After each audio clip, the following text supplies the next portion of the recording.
গত 5ই ফেব্রুয়ারি সুপ্রিম কোর্টের একটি জাজমেন্টে গোটা পশ্চিমবঙ্গ তোলপাড় হয়ে উঠেছিল। সেই জাজমেন্টটি ছিল সরকারি কর্মচারীদের বকেয়া ডিএ সংক্রান্ত মামলার জাজমেন্ট। তো সেই জাজমেন্টটি 5ই ফেব্রুয়ারি কিন্তু হয়ে যাওয়ার পরও এখনও প্রায় অনেক দিন হয়ে গেল, কিন্তু একটিও টাকা কোনো সরকারি কর্মচারীর অ্যাকাউন্টে কিন্তু আসেনি। তো আজকে আমি পুরো বিষয়টি তার লেটেস্ট আপডেট আপনাদের সামনে তুলে ধরার চেষ্টা করব।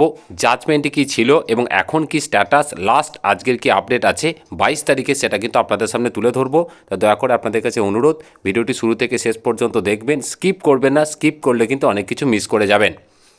দেখুন, আমরা জানি যে 2025-এর মে মাসে 25% বকেয়া ডিএ দেওয়ার কিন্তু অর্ডার সুপ্রিম কোর্টের তরফ থেকে দেওয়া হয়েছিল। তারপরে দীর্ঘদিন কেটে যায় এবং আলটিমেটলি 5ই ফেব্রুয়ারি 2026-এ যে ডিএ সংক্রান্ত যে মামলা বা এই বকেয়া ডিএ যে মামলা, তার কিন্তু ফাইনাল যে জাজমেন্ট সেটা কিন্তু পাবলিশ হয় এবং সেখানে কিন্তু পরিষ্কার বলে দেওয়া হয় যে 25% যে বকেয়া ডিএ, সেই ডিএটা কিন্তু খুব তাড়াতাড়ি দিয়ে দিতে হবে, মানে ইমিডিয়েটলি কিন্তু সেটাকে দিয়ে দিতে হবে।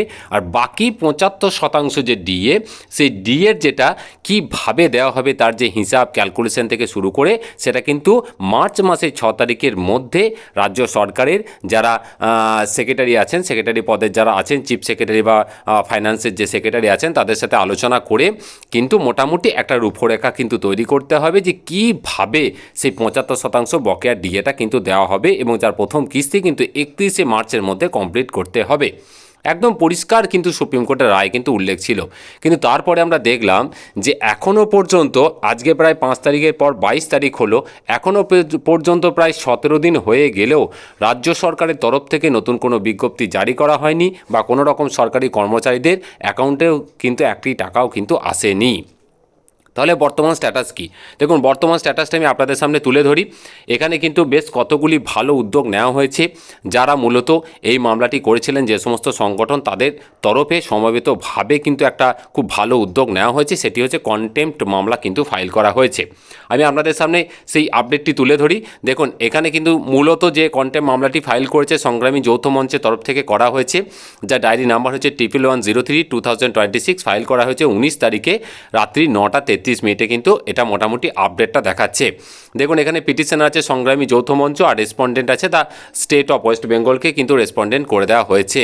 তো এই যে কন্টেন্ট মামলা একদিকে চলবে, অপরদিকে এই যে সংগঠন বা বাকি যারা সংগঠন আছে, তারা কিন্তু একদম সমবেতভাবে একটা সিদ্ধান্ত নিয়েছে যে তারা কিন্তু একদিকে যেমন কোর্টে যেমন কন্টেম্প্ট মামলা চলবে, তারই পাশাপাশি কিন্তু তারা রাস্তার আন্দোলন কিন্তু চালিয়ে যাবে এবং সেই উদ্দেশ্যে গত 26 তারিখে, আগামী 26 তারিখে তারা কিন্তু মেট্রো চ্যানেল থেকে একটি বিশাল একটা আন্দোলন কর্মসূচি কিন্তু তারা ঘোষণা করেছে এবং সকলের কাছে অনুরোধ, যারা ডিএ পান, যে সমস্ত সরকারি কর্মচারী বা বিভিন্ন শিক্ষক শিক্ষিকা থেকে শুরু করে কলেজের যারা শিক্ষক শিক্ষিকা থেকে শুরু করে বিভিন্ন যারা আছেন, যারা ডিএর সাথে প্রত্যক্ষ বা পরোক্ষভাবে বিভিন্নভাবে যুক্ত, তো তাদের কাছে অনুরোধ, গত 26 তারিখ মেট্রো চ্যানেল থেকে যে আন্দোলন শুরু হবে, অবশ্যই আপনারা সংগঠনের হাত মজবুত করুন এবং যারা আপনাদের হয়ে লড়ছে তাদের হাত মজবুত করুন, গঠনমূলকভাবে যাতে এই আন্দোলনটা সুসম্পন্ন হয় এবং সেটা যাতে সফলতা পায়, তো সেটার বিষয়টা অবশ্যই একটুখানি নজর রাখুন।